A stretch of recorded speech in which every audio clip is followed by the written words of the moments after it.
सबको प्रणाम, राम राम। सन 84 की बात आप लोगों के सामने रखने जा रहा हूँ कि सन 84 में बलिया में एक जगह पड़ती है गणवार। गणवार में पहली बार इंदिरा गांधी जी ने अपनी मीटिंग की थी, उनकी रैली हुई थी, जिस रैली में बहुत भीड़ थी। उतनी भीड़ हमने आज तक किसी नेता के रैली में नहीं देखा, लेकिन इतना ज़रूर हमने देखा कि उसमें फालतू खर्च नहीं किए गए थे। सिर्फ इंदिरा गांधी जी को उतरने के लिए एक मंच का शिलान्यास किया गया था, जिस मंच पर कुछ नेता और माननीय प्रधानमंत्री इंदिरा गांधी जी विराजमान थी। बाकी जो भी जनता थी वो पूरे मैदान में फैली हुई थी। कड़ाके की धूप थी और बहुत धूप होने के बाद भी भीड़ इतनी थी कि जितनी भीड़ हमने अभी आज तक नहीं देखा। आज की जो रैलियां होती हैं, आज के जो प्रचार प्रसार होते हैं, जिसमें खरबों खरबों रुपया खर्चा होता है, फिर भी उतनी भीड़ें नहीं आती है। जबकि पब्लिक को 500 रुपया एक एक आदमी को देकर, उसकी मजदूरी देकर उसे बुलाने का प्रयास किया जाता है, गाड़ी दिया जाता है, बस दिया जाता है, बढ़िया बढ़िया फॉर्च्यूनर दौड़ाई जाती हैं, फिर भी भीड़ उतना नहीं आता है। उस महान हस्ती इंदिरा गांधी जी के विषय में हमने जो भी सुना है, जो भी जाना है, वैसा नेता हमने आज तक नहीं देखा। कम से कम खर्चे में अधिक से अधिक वोट पाना और सरकार में बरकरार रहते हुए महंगाई पर काबू पाना और समाज में रोज़गार देने की जो उनकी ललक थी, जो समाज को उन्होंने रोज़गार दिया, वही लोग अभी सरकारी नौकरी कर रहे हैं। उनके बाद अन्य सरकारों में नौकरियां नहीं मिली।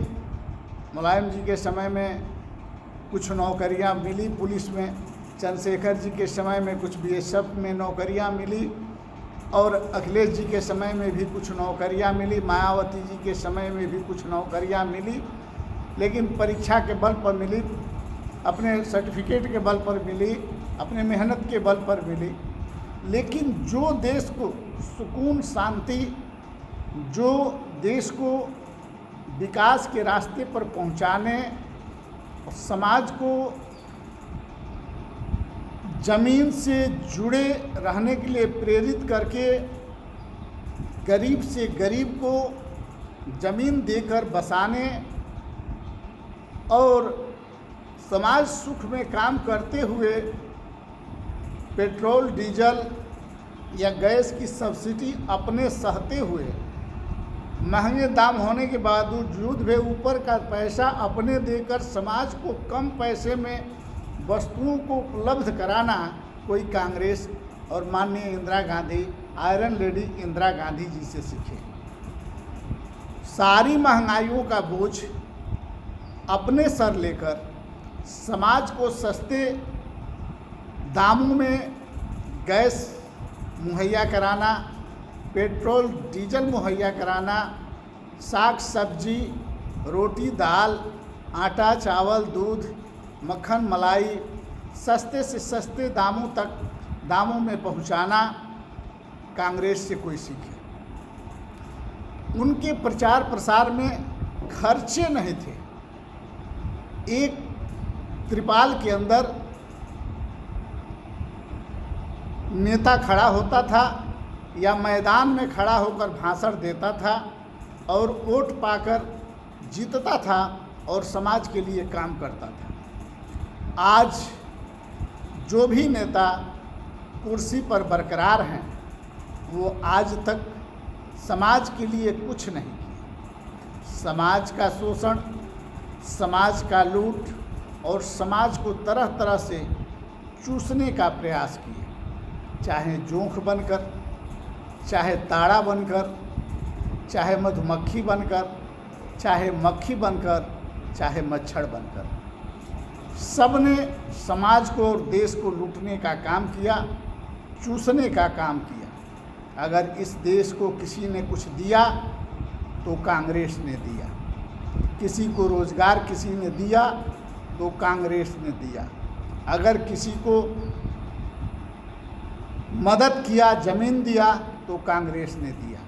श्रेय जाता है ठाकुरों को, क्षत्रियों को, राजाओं को, जिनकी ज़मीन छीनकर कांग्रेस ने गरीबों में बांटने का काम किया। और आज वह सरकार दूर दूर तक दिखाई नहीं दे रही है। कारण है कि नई खोज में, विकास के विश्वास में और मक्कार, गद्दारों, माफियाओं, देशद्रोहियों को देश से ख़त्म करने के लिए जो हम लोगों ने सरकार बदला, तो हमने बचपन में एक पिक्चर देखा था इनकलाब, अमिताभ बच्चन का। जब वो मुख्यमंत्री बनता है तो मुख्यमंत्री बनते ही उसके ही पार्टी में जितने गद्दार, चोर और बदमाश हैं पहले उसको साफ करता है। हम लोग वही सोचकर सरकार लाए थे, लेकिन सरकार तो आई, लेकिन ये अपने पार्टी के चोर, गद्दार, मक्कार, पाकिटमार, माफिया या खून खराबा करने वाले बदमाशों को ये सज़ा न देकर ये उनको अपने पार्टी में इसलिए समाहित कर ली क्योंकि वो लोग पैसे वाले थे। वो पैसा दिए, पार्टी मजबूत हुई, लोगों से वोट लेकर सरकार बनी, इसलिए उन लोगों को सरकार ने अपने पार्टी में शरण दिया, पद दिया, प्रतिष्ठा दिया, मंत्री पद दिया। लेकिन हम सबसे अच्छे इस समय योगी जी को मानते हैं। माननीय योगी जी ठीक इंकलाब के रास्ते पर चलकर माफियाओं को साफ करने का संकल्प लिया है, लेकिन बाहर के माफियाओं को साफ करने का संकल्प लिया है।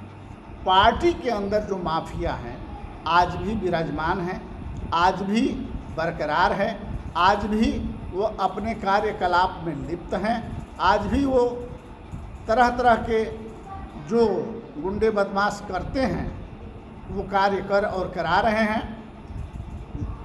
हमारे माननीय सीएम साहब जी के कार्य तो बहुत अच्छे हैं और उत्तर प्रदेश हमारा बहुत ही इज्जत के साथ जी रहा है, देश भी खुशहाल है इनके कार्यकलाप से।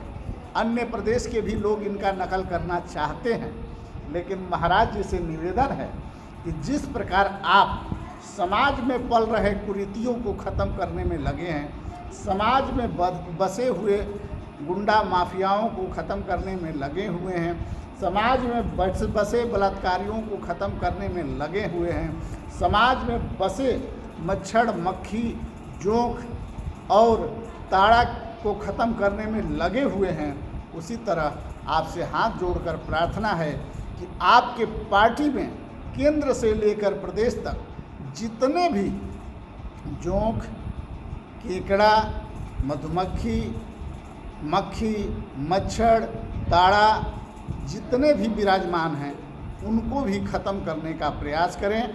आप देश के सर्वोपरि होंगे और आप हमेशा के लिए अमर हो जाएंगे, क्योंकि आपके पार्टी में केंद्र से लेकर प्रदेश तक बहुत ऐसे लोग हैं जो गंदगी में लिप्त हैं, जो समाज को लूटने, देश को लूटने में अपना अहम भूमिका निभा चुके हैं, चाहे आपकी सरकार में, चाहे पहले पिछली सरकार में, लोगों की सरकारों में, अन्य सरकारों में।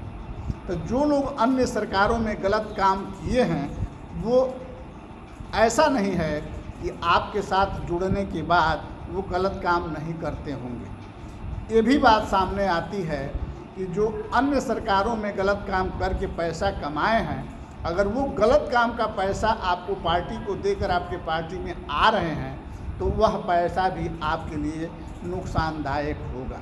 कुर्सी पाना कोई बड़ी बात नहीं है, कुर्सी तो आप ऐसे इंसान हैं, ऐसे महान देवतुल्य हमारे गुरु गोरखनाथ के शिष्य हैं, हमारे मठ गुरु गोरखनाथ जी के मठ के पुजारी हैं, ऐसे भी आप देश के सर्वोपरि कुर्सी पर विराजमान हैं। लेकिन आप सबके नज़र में ऊंचा तो हैं और ऊंचा काम भी कर रहे हैं, लेकिन जब अपने अंदर जो छिपे हुए काकरोच हैं, जो अपने अंदर छुपे हुए सांप हैं, जो आपके अंदर छुपे हुए जो नेवला गिरगिट हैं, जो तरह तरह के रंग बदल कर कभी इस पार्टी में, कभी उस पार्टी में, कभी उस पार्टी में जा रहे हैं, ऐसे लोगों को भी ख़त्म करना चाहिए। अगर ऐसे लोगों को ख़त्म नहीं करेंगे तो ये लोग अपने फ़ायदे के लिए जो भी सरकार आएगी पैसा देकर घुस जाएंगे और उस पार्टी को धीरे धीरे धीरे धीरे धीरे धीरे धीरे धीरे धीरे धीरे खोखला कर देंगे। और जब खोखला हो जाएगी पार्टी तो धीरे से निकल कर फिर दूसरी पार्टी में चले जाएंगे। इसलिए हम अपने पूज्यतुल्य, अपने आदरणीय माननीय महामानव देवतुल्य माननीय महात्मा जी से निवेदन करना चाहूँगा कि आप अपने पार्टी के अंदर बैठे हुए मगरमच्छों से देश को बचा लीजिए, समाज को बचा लीजिए और समाज के बीच में घुसे हुए माफियाओं से, घुसे हुए काकरोचों से, सर्पों से, नेवलों से, गिरगिटों से समाज की रक्षा तो कर ही रहे हैं। अपने पार्टी में छुपे हुए इन सभी लोगों से अपने पार्टी की भी रक्षा कर लें, देश और समाज की भी रक्षा कर लें, यह प्रार्थना हमारी है। क्योंकि हम नहीं चाहते हैं कि राजनीति गंदी हो और राजनीति गणतंत्र के रास्ते पर न चलकर गणतंत्र के रास्ते पर चले। यह बहुत ही सोचने की बात है कि हमारी राजनीति गणतंत्र की तरफ से भाग रही है, गणतंत्र के तरफ से भाग रही है और गणतंत्र की तरफ बढ़ रही है। हम चाहते हैं कि गणतंत्र की तरफ भी मोड़ा जाए और गणतंत्र को ख़त्म किया जाए, तभी हमारा देश और समाज सुरक्षित होगा और चुनाव में कम से कम खर्चे होंगे और सरकारें बनेंगी। और यह काम दूसरा कोई नहीं कर सकता है।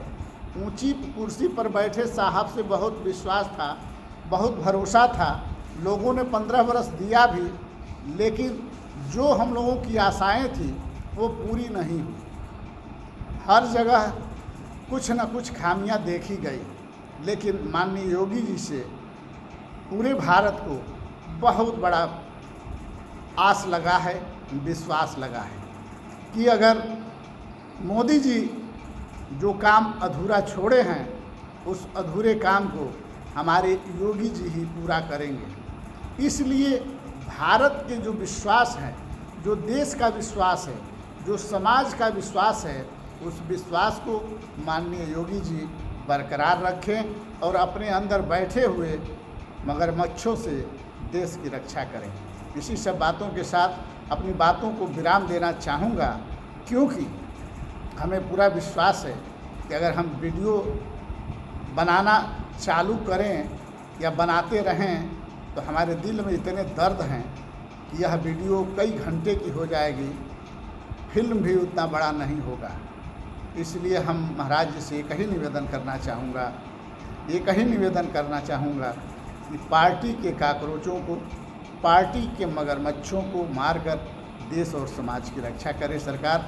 जय हिंद, जय भारत, जय सर्व समाज।